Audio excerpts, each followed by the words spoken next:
Hello everyone, I'm Ruby, a single mother who once had a loving family. This is a story about how my husband lost the bond with me and our children.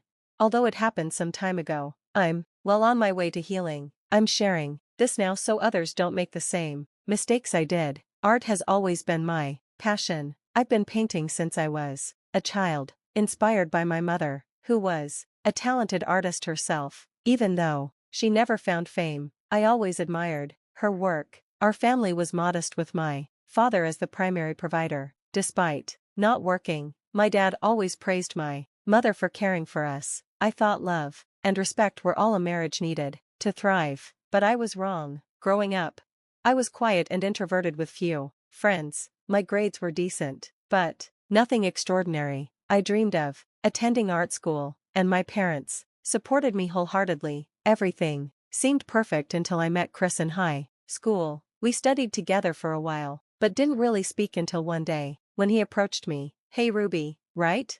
I'm Chris. I don't think we've ever talked before." "Hi Chris, what's going on? I was wondering if you could do me a favor. I saw your sketches in the locker, and I think they're amazing." "Thanks, I appreciate that." With Mother's Day next week, I wanted to give my mom something special, maybe one of your sketches. I'll help you with your math homework for a week in exchange. "I'd love to. Math isn't my strong suit, so that sounds great." "Awesome, how about we meet up at a coffee shop for the exchange?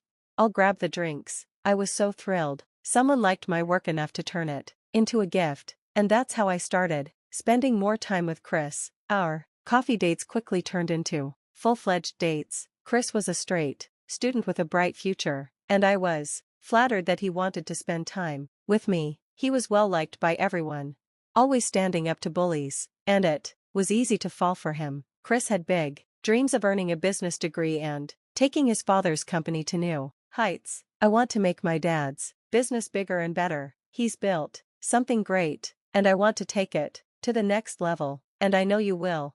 You're going to make it into your dream college. I hope you get to pursue your art as well. You've got so much potential. I love that you get me. You've been by my side through everything. Remember when I won that painting competition? You cheered louder than anyone." I was lucky to have such a supportive boyfriend. He introduced me to his family before prom, and I immediately clicked with them. I got especially close to his mom, Tammy, and we spent a lot of time together before I left for art school. Chris went on to a prestigious college to study business, while I followed my artistic dreams. We were both heading toward our goals. I even introduced him to my family during Christmas, and they loved him. Tragedy struck when my parents died in a car crash while I was still in college. I was devastated, and Chris became my rock, helping me with funeral arrangements and supporting me through panic attacks. I thought I could always count on him. Unfortunately, I was wrong. 6 months later, I found out I was pregnant. I was overwhelmed with joy, but also anxiety. I had just lost my parents, and now I was going to be a mother. My studies were already challenging, and now I had to balance it all. Tammy, ever the help, moved closer to help babysit while I continued my studies. Chris's father lived out of state, so it wasn't an issue for him. With everyone's support, we prepared for the arrival of our baby boy. But after my son Daniel was born, everything changed. My delivery was traumatic, and I struggled to recover. I had to drop out of college due to postpartum depression and other health issues. I felt heartbroken, but my son needed me to be strong. Tammy and Chris were my main supports, but Chris slowly started to grow resentful. "You know, I can't help but think that this is your fault. I can't go out anymore while you're just at home with Daniel. I'm the one working my butt off to support both of you." "I'm sorry, Chris. You know, I'm still recovering. I'm trying my best to find a job, but Daniel's too young for a babysitter. Cammie's already working hard to help us. Please give me some time. I'll find something." "What job would even hire you? Your degree is useless, and you've already blown through your inheritance on medical bills. You're just sitting here doing nothing." "Don't say that, Chris. You know how much art means to me. You supported me when I went to college. I never imagined this would be my situation. I will find a way to help. Just give me a few months." Chris just walked away and I cried after, putting Daniel to sleep. His words kept echoing in my mind. I made a decision that night to start looking for work no matter what. I was determined to ease his burden. A few days later, Chris called and apologized, saying his friends had been influencing his thoughts. I forgave him right away. Within a week, I found a job. It wasn't much, but it was a start. Cammy helped with most of the child care while I worked. I even made Chris quit his job so he could focus on his studies. We were barely getting by, but we managed.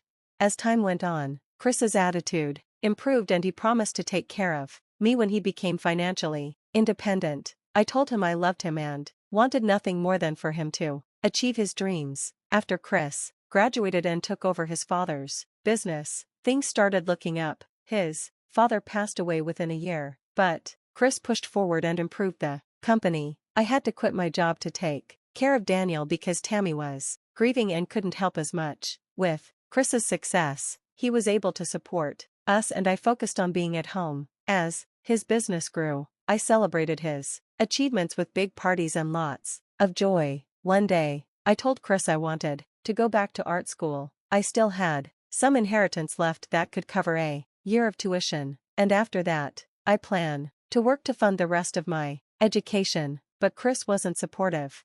Why would you want to go back to school? An art degree is useless. It won't help you get a job. You're just wasting money. This is my dream, Chris. You achieved yours. What about mine? Well, my dream is to bring in money. Your hobby isn't going to help us. I can't have people laughing at me for your degree. You should stay home and take care of our son. I was stunned. We argue for days without finding common ground. But I was determined to prove him wrong. I wanted to follow my dream, but life had other plans as I found out I was pregnant again, this time with a girl. Chris became even more insistent that I stay home, arguing that the kids needed me there. I reluctantly agreed. My second birth was less complicated, but managing both a toddler and a newborn was incredibly difficult. Chris was completely uninvolved, only working and complaining about being tired. He never helped with the children. I was surprised when out of nowhere he proposed to me. I thought Chris was trying to improve and that made me happy. We had a big wedding that I thoroughly enjoyed planning and Chris pampered me throughout the process. I believe he was doing it to make me happy, but it turned out he was only doing it to maintain the image of a loving husband. After the wedding, I might as well have been invisible to him. He worked all day in his office and there were no date nights or family time. He never cleaned up after himself, and I felt like his personal assistant, constantly being ordered around. The kids missed their dad, but when he was home, he wanted to be left alone. I didn't ask him for help anymore after he ignored my requests in the first year of our marriage, but the children's pain was eating at me. One day, I said, Chris, why don't we have a family outing this weekend? The kids really miss you. I have a business meeting this weekend. I'm busy. You need to make time for your family. Chris, we're important too. Daniel has been crying for you. You've even missed his wrestle. What can I do, Ruby? I don't have the luxury to stay home with them like you do. At least someone has to earn money, right? A failure like you wouldn't understand. Stop telling me what to do, Chris. What's wrong with you? Why are you insulting me like that? You know, I wanted to go back to college, but you didn't let me. Of course, I didn't. Why would I let you waste money on that? You should have invested it in my business. Look how much money it's making. His words stung deeply and I began to see how much he had neglected me over the years. It hurt when he insulted me like that, making me feel worthless. I should have walked away, but I didn't. I wanted our children to have both parents under one roof. I thought Chris was just stressed and that he would apologize later, but the apology never came. As the years passed, the kids grew older and started to notice Chris's behavior. They were no longer attached to him. Gloria never saw him as a loving parent, so she didn't care about his attention. Daniel, however, remembered a time when Chris had been more loving, but the disappointment of missing every milestone added up. I tried everything to fix things, begging Chris to pay more attention to the children. You need to make time for the kids, Chris. I'm already working hard and looking after them. I'm the only one doing all the parenting. I know you don't want me anymore, but the kids are suffering. They've already become detached from you. I know how to be a parent, Ruby. I'm the one feeding the three of you. You don't have to lecture me. When Daniel became a teenager, he started resenting his dad. I tried to explain that Chris loved him, but Daniel wouldn't believe it. All his friends had fathers who were present, and he felt left out. I supported him through every event, but he wanted his dad there, too. One evening, Daniel confronted Chris during dinner. Hey, Dad, are you free this weekend? Gloria wants a picnic? The weather is perfect. That sounds nice. What do you think, Chris? I asked.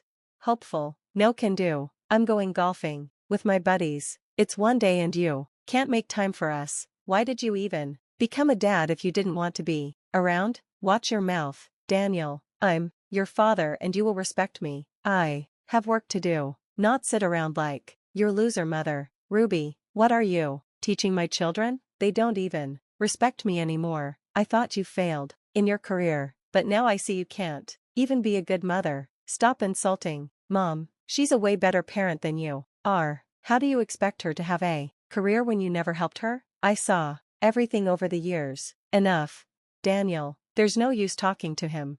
We have Mama and that's enough. We'll go out with Mom and Grandma. At least one of us has sense. It's okay, kids. I'll take you on the picnic. We'll do something fun without Dad. I didn't want to upset Daniel or Chris, but I noticed Gloria, who had always been indifferent towards her dad, didn't even care for his opinion. She didn't want his attention. I thought it was my fault for not fighting harder with Chris for our family, but I later found out Chris had been cheating on me with a business associate. I didn't confront him. It would have been pointless. When Daniel left for college, Gloria was determined to follow in my footsteps. She was an even better artist than I had been and was set on joining art school. Daniel supported her, but I knew Chris would explode when we finally had the conversation. Gloria, you're graduating this year. Do you have a plan? I mean, what are you good at? Don't talk to her like that. She's a good student. Chris. Well, I'm going to art school. I don't need your approval, Dad. I have Mom, Daniel, and my teachers for support. Art school? Ruby, did you fill her head with your nonsense again? Gloria, don't waste your life like your mother did. Do you want to be a failure? Mom didn't fail because of her. She failed because of you. Thankfully, I have all the support I need to be successful. Don't talk to me like that. There's no way I'm paying for this. Well, you don't have to. I've got scholarships lined up. You don't have to support me. It's nothing new. Calm down, Chris. Gloria is really talented. Please try to be supportive. Just this once. But Chris kept shouting at me for spoiling the kids, calling me a failure in front of Gloria. After years of abuse, I had enough. I sent Gloria to her room before confronting Chris. I'm tired of your verbal abuse. Chris, you've been a horrible husband. I stay for the kids, but if I had known you'd be such a bad father, I would have walked away sooner. Don't you dare call me a bad father. I put food on the table. You're all nothing without me and my money. I would have made something of myself if you hadn't held me back. You can keep your money, Chris. I don't need it. I'm divorcing you after Gloria graduates. I'm done. You can't leave me. After all I've done for you, I deserve better. Well, maybe you don't deserve me, especially after cheating on me with your colleague. I know everything. Chris was speechless, sitting there, head in his hands. He didn't say a word. The next few days, I prepared for my exit. I talked to Tammy, Daniel, and Gloria. They all supported me. I'm sorry he did this to you, Ruby. Tammy said Chris's father would be disappointed in him. It's not your fault, Tammy. Chris is the one responsible. I served Chris divorce papers just after Gloria's graduation. Chris begged me to reconsider, saying, "Please, Ruby, I messed up. I love you.